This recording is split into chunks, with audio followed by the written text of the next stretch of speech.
Olá, amigos. Adriana Moratória, áudio 2 da nossa série Autocura, Autoconhecimento e Propósito de Vida. O que acontece quando nós bloqueamos, como falamos no áudio anterior, a nossa energia?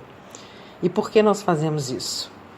Quando nós passamos por experiências que são dolorosas na nossa vida, e todos nós passamos desde a infância, como falamos, nós tentamos automaticamente não sentir dor. E vamos fazendo isso desde a infância. Nós reprimimos a dor física, nós reprimimos a dor mental, emocional, e nós tentamos mantê-la no nível do inconsciente, ou então às vezes logo abaixo da consciência. E vamos para isso empregando todo tipo de distrações, de amortecedores, para não atentarmos, para não prestarmos atenção, não olharmos, não enxergarmos o problema. Não querermos enfrentar o conflito, a dor, o problema. Então, o que nós fazemos? Nós podemos, por exemplo, nos mantermos muito ocupados e ficarmos viciados em trabalho. Então, nos tornamos aqueles adultos viciados em trabalho. Ou então, nós tomamos o caminho oposto e nos entregamos à indolência, ficamos preguiçosos e procrastinadores. Muitos de nós, em algum período da vida, também buscando essa fuga para o inconsciente, nos tornamos viciados, por exemplo, às vezes em drogas, em cigarros, em chocolate, em álcool, em comida e tantas outras coisas. Muitos de nós também ficamos viciados na ideia de sermos perfeitos, e então tentamos ser os melhores. E há também muitos de nós que queremos nos rebelar e sermos os piores. Nós também projetamos os nossos problemas nas outras pessoas e em vez de tentar resolver os nossos problemas, nós apenas nos preocupamos e vamos ficando cada vez mais ansiosos. Nós acabamos com tudo isso, evitando olhar para dentro de nós mesmos, empregando mal e reprimindo uma enorme quantidade de energia para não sentir dor, com medo de sofrer. E com isso nós vamos até mesmo deixando de sentir o que sentimos e de ser quem somos. Nós achamos que isso funciona. Nós achamos que nós podemos fugir do sofrimento dessa forma ou da necessidade de ser quem somos. Mas isso não dá certo. O preço é muito alto. E nós até nos recusamos a achar que esse preço exista, mas ele existe e é muito alto. Nós pagamos com as doenças, nós pagamos com as crises, nós pagamos com aquilo que nós chamamos de obstáculos, de tempestades ou de uma vida que não anda. Nós pagamos com tristeza, nós pagamos com ansiedade, nós pagamos com depressão, com insatisfação, com vazio. O preço que acabamos pagando é a nossa própria vida e a morte do nosso propósito de vida, que é aquilo que nós viemos fazer aqui. Essa forma que nós tentamos de neutralizar o sofrimento, que é interrompendo o fluxo de energia que contém aquilo que nós não queremos enfrentar, então é uma forma que não funciona, como falamos. Seja a dor física, a dor emocional, a dor mental, nós acabamos bloqueando também, não só o fluxo que contém a dor, mas nós também bloqueamos com isso toda a experiência positiva, todos os aspectos positivos que nós poderíamos viver. E muitas vezes nós não temos consciência desse processo.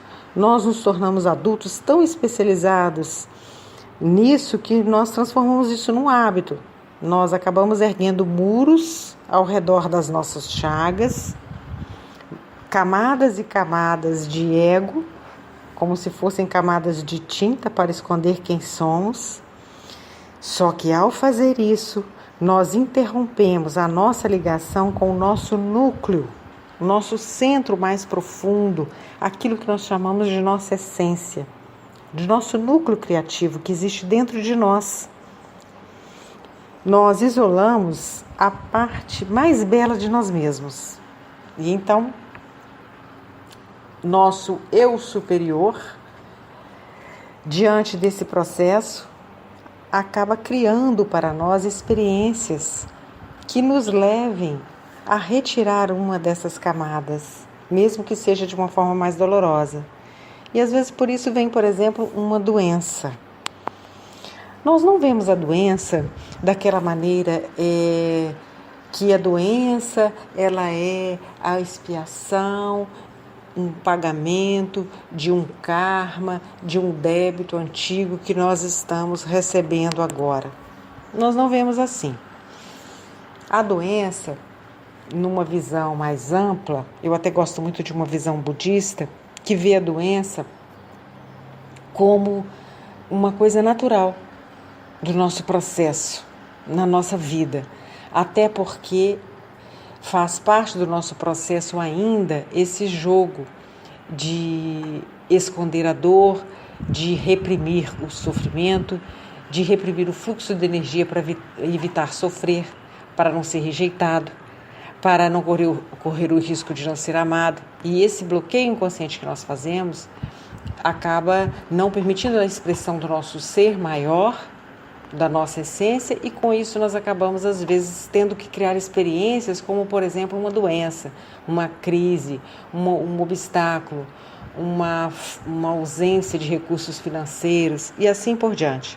Só que nós não vemos isso como uma expiação, como um pagamento. Nós vemos isso como uma oportunidade, não como um obstáculo, mas como um degrau. Geralmente, o nosso eu superior, nós mesmos, enquanto essência, somos muito corajosos quando nós criamos essas experiências para nós. Porque, no fundo, essas experiências são causadas pelos nossos anseios não realizados. Então, quanto mais profunda a crise, a doença, o problema, mais profundo é o nosso anseio que está ficando para trás. É, na realidade, uma mensagem que nos diz de alguma forma, em alguma parte, que nós nos esquecemos de quem somos e que nós estamos distantes ou desencaixados do nosso propósito de vida. Nós nos esquecemos e nos desligamos do nosso propósito.